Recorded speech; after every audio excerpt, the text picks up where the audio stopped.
Olá, boa noite, a paz a todos. Chegando para a meditação na Palavra de Deus, lendo no Evangelho de Jesus Cristo, escrito por João, no capítulo 3, o versículo de número 16. Assim está escrito: Porque Deus amou o mundo de tal maneira que deu o seu Filho unigênito, para que todo aquele que nele crê não pereça, mas tenha a vida eterna. Este é o texto que vamos meditar, falando sobre o versículo mais conhecido da Escritura Sagrada e o que ele significa. Esse texto que li, ele está inserido quando, numa oportunidade, Nicodemos, que era fariseu, era também príncipe dos judeus, era instrutor da lei e tinha ouvido falar de Jesus, certamente deveria tê-lo em alguma ocasião presenciado, mesmo que ao longe, a ação de Jesus diante das pessoas, porque como fariseu e como príncipe dos judeus, eles se julgavam superiores e, em vista da reputação que eles julgavam ter, eles achavam que não era interessante se aproximarem de Jesus. Mas a maneira como Jesus vivia e o que Jesus fazia diante das pessoas, certamente impactou o coração de Nicodemos e, quem sabe, por algum tempo, ele relutou, ele procurou resistir, mas não teve jeito. Aquilo parece que ficou falando constantemente dentro dele e ele não teve outra alternativa a não ser ir ao encontro de Jesus. Agora, a questão ficava a saber como ele iria encontrar-se com Jesus. De que forma? Então já havia aí todos aqueles cuidados da religiosidade que as pessoas aplicam às outras e a si mesmo, e em nome da religiosidade, eles perdem a simplicidade, perdem a voluntariedade, perdem a disposição prática de aproximarem de Jesus. Então, certamente, Nicodemos ficou a pensar como ele poderia conversar com Jesus, já que ele não poderia evitar, porque isto falava forte no coração dele. Então ele teve um pensamento. Ele falou, como que diz, durante o dia eu não posso ir, porque durante o dia as multidões estão em volta de Jesus. Durante o dia, está claro, as pessoas vão me reconhecer no meio daquela multidão, próximo a Jesus. Isto pode trazer alguma dificuldade na posição que ele tinha como fariseu e como príncipe dos judeus. Alguém responsável na leitura ou no ensino, interpretação na sinagoga. Então o que ele fez? Veio a ele um pensamento, eu vou de noite, porque indo à noite, ninguém vai me ver, vai ser mais oportuno e eu vou poder ir e então satisfazer este anelo, este anseio que se despertou no coração dele. Então diz aqui que ele foi ter de noite com Jesus e começou conversando com Jesus, fazendo diante de Jesus, como era próprio das lideranças, não é? Jogar confete, e bajular, e colocar a pessoa em pedestais, né? Ele chegou diante de Jesus e disse, é o seguinte, Rabi, bem sabemos que és mestre, vindo da parte de Deus, porque ninguém pode fazer sinais que tu fazes se Deus não for com ele. Então esta foi a saudação de Nicodemos para Jesus, mas Jesus não se deixa levar por isso e diz para ele o seguinte, na verdade te digo, que aquele que não nascer de novo não pode ver o reino de Deus. A conversa continuou. E Jesus foi explicando E ele não entendeu. Jesus disse: quem não nascer de novo não pode ver o reino de Deus. Ele diz: como pode um homem nascer sendo velho, julgando-se ele mesmo? Como posso eu, novamente, voltar a entrar no ventre de minha mãe e nascer de novo? Isso não seria possível. Mesmo porque àquela altura, talvez, a mãe já não existisse. Mas como aconteceria isto? Uma pessoa já, como ele disse, velho, já com uma certa idade, voltar a entrar no ventre e nascer novamente. Ele não entendeu a linguagem de Jesus. Jesus estava falando de coisas espirituais, porém numa linguagem clara e simples. E ele continuou nesta dúvida. Então Jesus reafirmou: aquele que não nascer da água e do Espírito não pode somente não ver o reino, mas também não pode entrar no reino de Deus. E aí Jesus começa a explicar para ele que é o nascimento da água e do Espírito. E nós olhamos no texto da Escritura acerca da palavra de Deus e da ação do Espírito Santo que geram o novo nascimento na vida das pessoas. E ele disse: não te maravilhe ter dito isso, é necessário nascer de novo. Se não nascer de novo, não pode ver o reino, não pode entrar no reino. E foi dizendo outras coisas. Mais adiante, Nicodemos perguntou: como pode ser isso? Ele disse: Nicodemos, tu és mestre em Israel, o responsável por ensinar o povo, e não sabe estas coisas? Se eu vos falei de coisas terrenas e você não entendeu, se eu falar então das espirituais, aí que você não vai entender mesmo. Se nas coisas simples já há uma barreira, uma dificuldade para a compreensão, se falar das profundas e espirituais, o embaraço será muito grande. Bem, Jesus começou a dizer que ele estava anunciando, testificando o que sabia, o que tinha visto, o que tinha recebido do Pai e que esse testemunho era verdadeiro.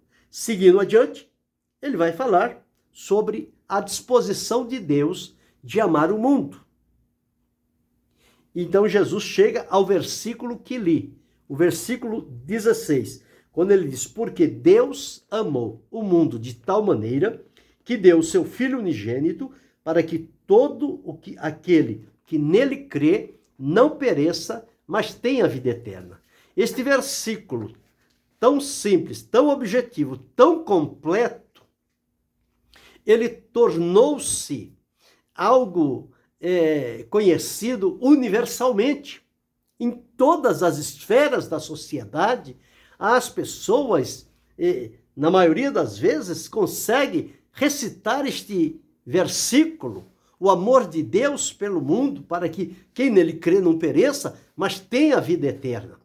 Então este versículo é o versículo-chave, e alguns o chamam como sendo o textuário das Escrituras Sagradas. Pode não conhecer outras partes, mas quando refere-se a esse texto, as pessoas têm afinidade, têm conhecimento, já ouviram este versículo, já recitaram esse versículo, já compartilharam ele com outras pessoas, já colocaram diante de outros, outros já o colocaram diante dele, a realidade deste versículo, e ele tem sido a causa de muitas vidas que, através deste único versículo da Escritura, terem sido encaminhados a Jesus para receber dele a salvação e desfrutar de paz, liberdade e vida eterna. Então, quando nós observamos este versículo, a riqueza que há nele, nós vamos encontrar uma coisa muito importante. Diz o seguinte: por que Deus? Por que Deus? Em primeiro lugar, Deus, porque Ele é o Senhor, Ele é soberano, Ele está acima de tudo e de todos. Então, tudo o que acontece parte, primeiramente, de Deus. Então, o escritor escreveu aqui: por que Deus? Pois bem, então Deus é este soberano, é o Deus autoexistente, que ninguém o criou, ele existe por si mesmo, ele é de eternidade a eternidade, não há princípio, não há fim relacionado a Deus. Ele vive eternamente. E como é que se conhece a Deus? Bem, conhece-se a Deus através da obra criada, que são expressões e confirmações da existência de Deus. O mundo que aqui está, os céus, a terra, os luminares, o sol, a lua, as estrelas e tantas outras coisas que Deus colocou neste céu e na terra, a divisão que Deus fez entre águas e a terra seca, as coisas que Deus estabeleceu na terra, as árvores, as hortaliças, enfim, todas estas coisas, os animais, as aves, os répteis, enfim. E, finalmente, Deus criou o homem à sua imagem e semelhança. E soprou nele o fôlego de vida. Ele se tornou alma vivente. Então, tudo isto retrata o poder criativo de Deus. E se retrata o poder criativo de Deus, subentende-se a existência de Deus por trás de todas estas coisas. Ele criou, ele mantém, ele sustenta, ele não abandonou a sua obra. Ele continua cuidando e nutrindo desta obra. E tudo que há no campo da criação foi estabelecido por Deus. Por isso é que nós não acreditamos, não professamos a ideia da evolução, que as coisas vieram através de uma explosão e pela evolução elas foram transmigrando de uma espécie para outra. Não é assim que diz a Escritura. A Escritura diz que Deus criou, Deus fez, Deus determinou e as coisas vieram a existir. E Deus disse que cada uma deveria continuar o seu funcionamento ou a sua existência, cada um de acordo com a sua espécie e não transmigrar, evoluir de uma espécie para outra. Cada coisa se desenvolve, se multiplica, se procria de acordo com a sua espécie. E o ser humano, a vida humana, da mesma forma.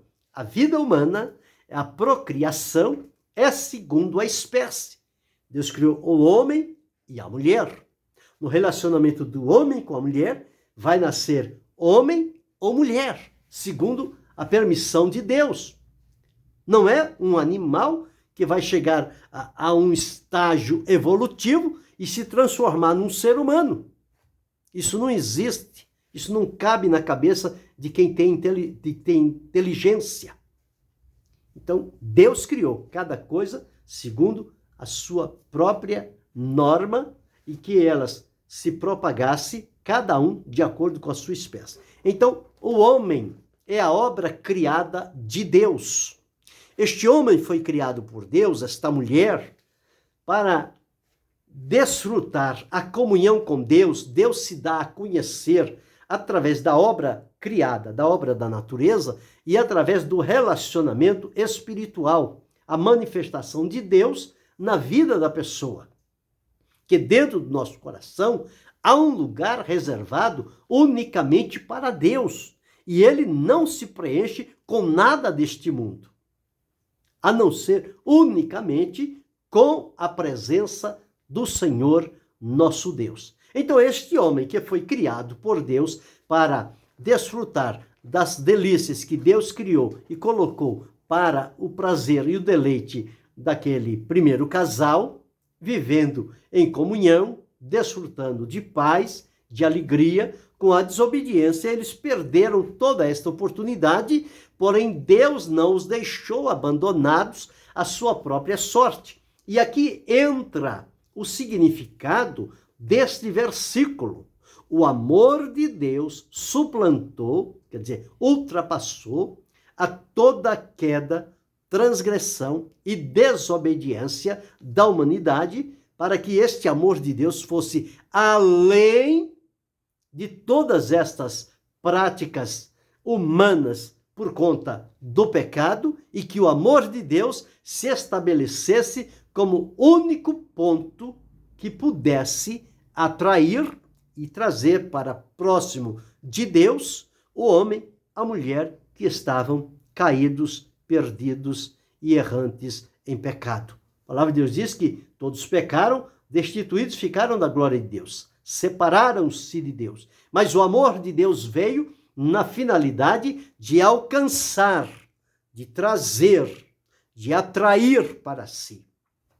Então o versículo que li diz, porque Deus, o soberano, já falamos, o Criador, o autoexistente, que não há ninguém que se compare a ele, está acima de tudo e de todos, e governa sobre todos. Porém, este Deus, diz-nos a palavra, que ele amou o mundo. Agora, que mundo é este que Deus amou? Este mundo de que Deus amou, Deus demonstrou, revelou o seu amor, este mundo é o mundo físico. Porque a palavra mundo, ela tem 3 designações à luz do texto da Escritura. A palavra mundo, ela tem a designação como as coisas criadas na natureza, é o mundo criado pelo Senhor, o mundo arqueológico, não é isto? O céu, a terra, os astros, as árvores, as aves, os animais, todas estas coisas. Este é o mundo criado pelo Senhor. O mundo foi formado no princípio do nada. Este é o mundo. Existe a segunda acepção de mundo, que são as pessoas em si, a humanidade, o ser humano. Unicamente o ser humano. Quando diz Deus amou o mundo, Deus amou as pessoas. Não é a árvore, não é a água, não é o peixe, nada disso. São as pessoas, a humanidade. E a terceira acepção é aquela de que Jesus falou que o mundo está no domínio do príncipe deste mundo. O mundo no sentido espiritual é um mundo diabólico, o mundo governado por Satanás. E a palavra de Deus diz, não ameis o mundo, nem o que no mundo há. Se alguém amar o mundo, o amor do Pai não está nele. O que é que há no mundo? É a terra? É as árvores? São os bens? Não. Lá está dito que é a concupiscência da carne, a concupiscência dos olhos e a soberba da vida. Este mundo dominado pelo poder de Satanás. E o homem vive dominado por este mundo dito caído, no precipício. As pessoas estão vivendo neste mundo. Porém, o Senhor Deus veio demonstrar o seu amor pelas pessoas e, através do seu amor, libertá-la do poder deste mundo maligno, este mundo que jaz no maligno, para que estas pessoas, atraídas pelo amor de Deus, voltassem-se para ele, fossem libertas do mundo e de todas as suas concupiscências, seja dos olhos, seja da carne, seja soberba da vida, e estas pessoas unidas a Cristo, como aquele que Deus deu prova maior do seu amor, elas possam então serem adotadas na família divina. Então o texto diz assim, então quando diz Deus amou o mundo, Deus amou as pessoas, os homens e as mulheres criados pela vontade de Deus. Então nos diz aqui, porque Deus amou o mundo. Agora, qual foi a maneira ou a extensão deste amor que Deus revelou para com a humanidade? A palavra de Deus nos diz que Deus amou o mundo de tal maneira. Então, não especifica aqui um limite deste amor. Então, o amor de Deus não é um amor medíocre, pobre, limitado. Não. A expressão da Escritura diz que o amor demonstrado por Deus para com a humanidade é um amor de tal maneira. Não há expressão para quantificar ou limitar o amor de Deus. Quando o apóstolo Paulo escreveu aos irmãos da igreja de Éfeso, e disse que procurando conhecer, mas não conseguimos conhecê-lo na totalidade, a largura, o comprimento, a altura e a profundidade do amor de Deus. Por mais que nós pensemos e estudemos à luz das Escrituras, jamais chegaremos a conhecer totalmente este amor de Deus. Conhecemos em parte, e como dizia em parte, somos conhecidos. Mas este amor de Deus é o fator mestre na relação de Deus com a humanidade. Foi o caminho que Deus utilizou-se, demonstrar o seu amor. Agora, o amor de Deus não é um amor interesseiro, não é um amor humano, não é um amor erótico, não é um amor entre irmãos. O amor de Deus, como já diz, é um amor divino, um amor que não tem comparativo. A própria Escritura diz que Deus prova o seu amor para conosco pelo fato de Cristo ter morrido por nós, sendo nós ainda pecadores. Ora, pecadores, inimigos, separados de Deus e ainda alvos do amor de Deus? Como pode ser isto? Mas é assim que Deus manifestou o seu amor e se deu a conhecer através deste amor. Deus, ele não tem amor. Deus é amor. Ele é a expressão. O apóstolo João deixou escrito, disse, Deus é amor. Então, o amor é a expressão de Deus. Não é algo que Deus possui. Quando diz que Deus amou, Deus deu-se inteiramente em função do amor que ele é para resgatar a humanidade. Então aqui encontramos que Deus, em primeiro lugar, o que fez? Amou o mundo. De que forma? De tal maneira. Pois bem, então Deus demonstrou seu amor para o mundo de tal maneira. Quer dizer, uma maneira extensiva, que não conseguimos divisar o limite deste amor. Com que objetivo Deus demonstrou o seu amor para com o mundo de tal maneira? Porque só mesmo através do amor de Deus é que as pessoas poderão ser tocadas no seu coração para receberem a expressão do amor de Deus na sua vida e serem encaminhadas para Deus. E Deus fez isto de uma forma muito santa, muito sublime, e diz-nos aqui que como prova deste amor, Deus deu algo para a humanidade. Então, o que foi que Deus deu para a humanidade?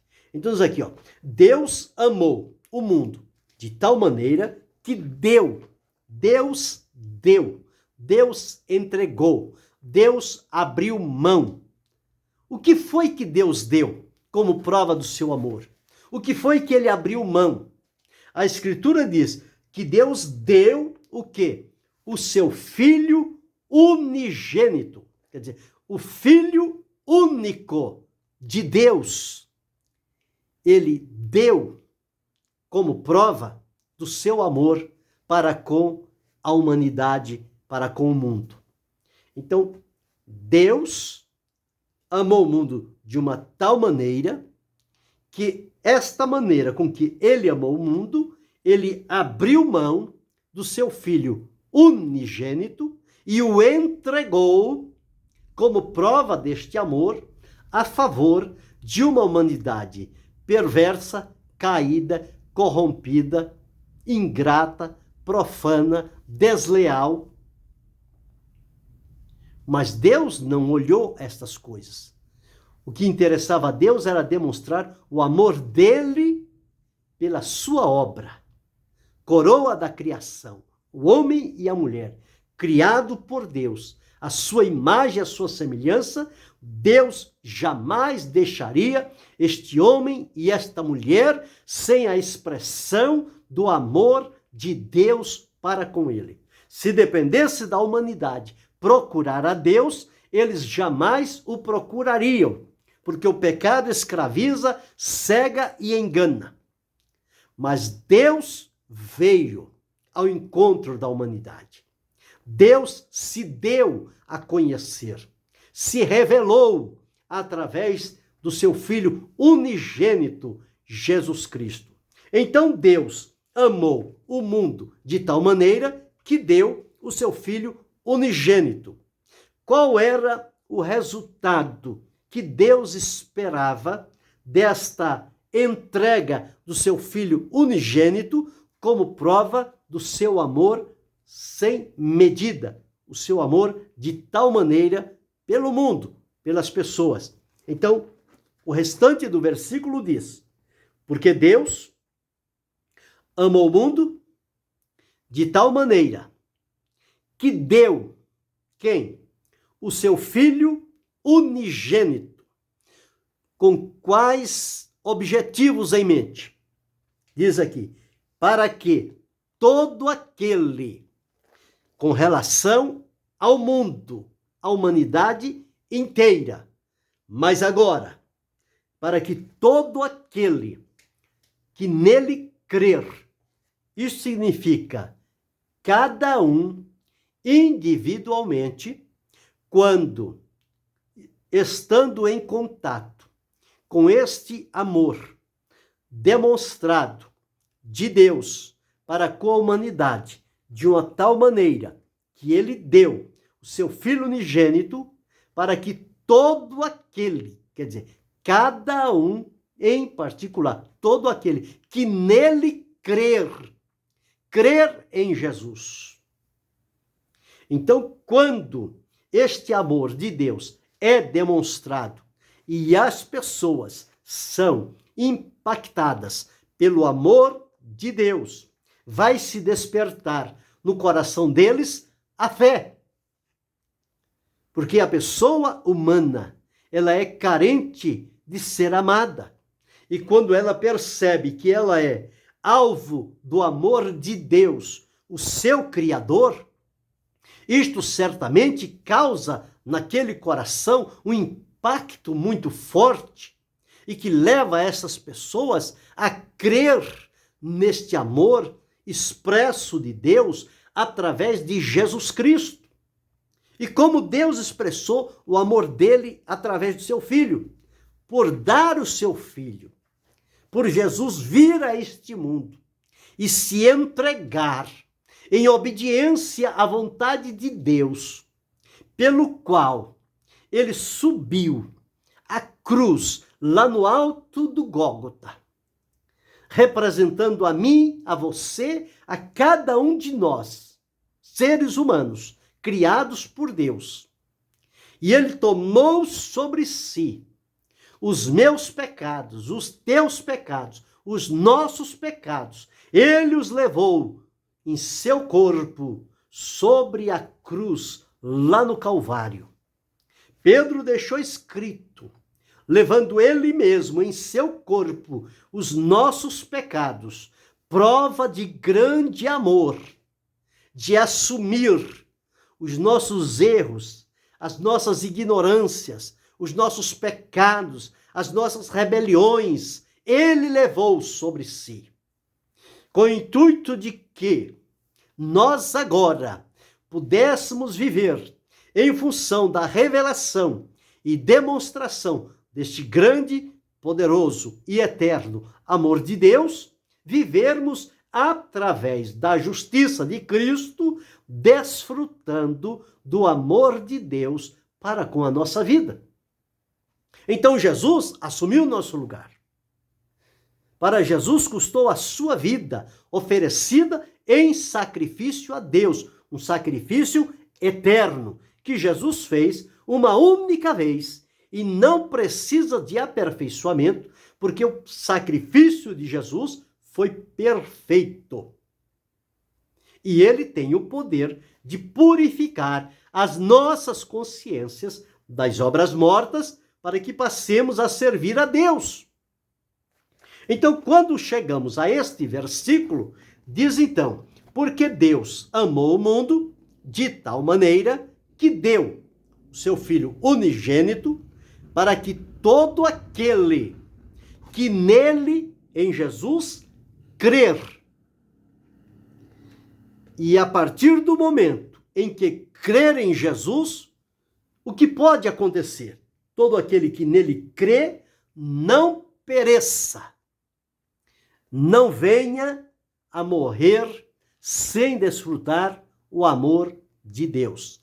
Perecer é ser lançado em trevas exteriores, separados por toda a eternidade da presença de Deus. Então, o objetivo de Deus, amar o mundo e demonstrar este amor ao entregar o seu Filho, era no sentido de que este amor fosse suficiente para trazer estas pessoas a Deus através de Jesus, que elas fossem salvas, libertas, transformadas e não viessem a perecer longe da presença de Deus. Então veja a continuação do versículo. Porque Deus amou o mundo de tal maneira que deu o seu Filho unigênito para que todo aquele que nele crê não pereça, mas tenha a vida eterna. Esta foi a promessa de Deus para a humanidade. Porque Deus fez tudo isto em função do seu amor, porque ele tem diante de si a vida eterna para oferecer a tantos quantos crerem no Senhor Jesus Cristo, desfrutarão do amor de Deus, do perdão, da libertação, da transformação e desfrutarão também da vida eterna com Deus. Deus criou-nos para a eternidade. O pecado veio, interpôs-se entre a humanidade e a humanidade perdeu esta eternidade e passou a viver agora uma existência física limitada. E a morte segue ceifando vidas. Mas a palavra de Deus diz que a morte será o último inimigo a ser vencido. Enquanto em vida nós fomos colocados em contato com este Deus poderoso, maravilhoso, justo, santo, eterno e perdoador, este Deus que amou o mundo, amou a mim, amou a você, amou a cada um de nós, seres humanos. Deus amou, ele não amou com limitações e com diferenciações entre um e outro. Ele amou a todos por igual. Ele nos amou, ele amou o mundo de tal maneira que na prova deste amor divino, ele deu o que tinha de melhor a nosso favor. Ele deu o seu Filho unigênito, que, como disse, deu a vida em sacrifício. E o resultado é para que todo aquele, eu, você, o irmão, a irmã, o homem, a mulher, a criança, o jovem, o adolescente, o idoso, todo aquele que nele crer, não pereça, mas tenha. Ele não diz terá, ele diz, mas tenha a vida eterna. Esta vida eterna Nós só podemos desfrutar em Deus através de Jesus Cristo, que foi a prova do amor de Deus demonstrado em meu favor, em teu favor, em nosso favor. Então somos agora agradecidos a Deus por tão grande amor demonstrado. E o apóstolo João deixou escrito: nós amamos a Ele porque Ele nos amou primeiro. Então, primeiro Deus demonstrou o seu amor ao dar o que tinha de melhor. E nós agora, alcançados por este amor na pessoa de Jesus, devotamos a Deus a gratidão do nosso coração por termos sido atraídos por este amor, única e exclusivamente o amor de Deus para com a humanidade. E o resultado deste amor demonstrado em Jesus Cristo é que milhões e milhões de vidas já tiveram este encontro, este contato com Jesus e estão adotados na família divina e têm de Deus a promessa da vida eterna, estão aguardando por este momento a vencer o último inimigo, a morte, serem transformados, habilitados para estarem e viverem a eternidade na presença de Deus. Eu e você somos felizes e abençoados porque fomos alcançados pela maior demonstração do amor de Deus em favor da nossa alma e libertos, perdoados, purificados e transformados. Estamos agora servindo com alegria, com gratidão, com reconhecimento deste amor imensurável de Deus a nosso favor. Se você ainda não desfruta deste amor de Deus, não teve este contato com Jesus, este é o dia, este é o momento. O próprio Deus está a dizer na sua palavra, porque Deus amou o mundo de tal maneira que deu o seu Filho unigênito para que todo aquele que nele crê não pereça, mas tenha a vida eterna. Então observe agora em quantas partes este versículo ele foi pontuado para entender. Primeiro, por quê? O motivo. Por que Deus? Porque não há ninguém acima de Deus. Ele é o soberano. Primeiro, né? Por que Deus? O que Deus fez? Deus amou o mundo. Que mundo é este? As pessoas. Qual foi a forma do amor de Deus? De tal maneira. Um amor que não conseguimos mensurar.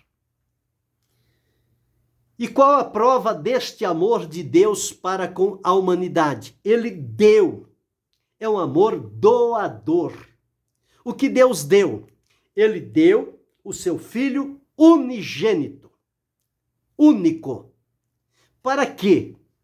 Para que todo aquele que nele crê, as pessoas individualmente, que crerem em Jesus como prova do amor de Deus, elas não venham a perecer, mas tenham em Jesus a vida eterna, esperança maravilhosa de uma eternidade com Deus.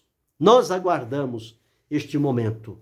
Você precisa fazer parte conosco deste povo que aguarda com expectativa, alegria e esperança o retorno maravilhoso de Jesus. Ele virá e nos levará à presença do Senhor nosso Deus. Que Deus continue abençoando-nos em Cristo Jesus, não só hoje, mas para todo sempre. Amém.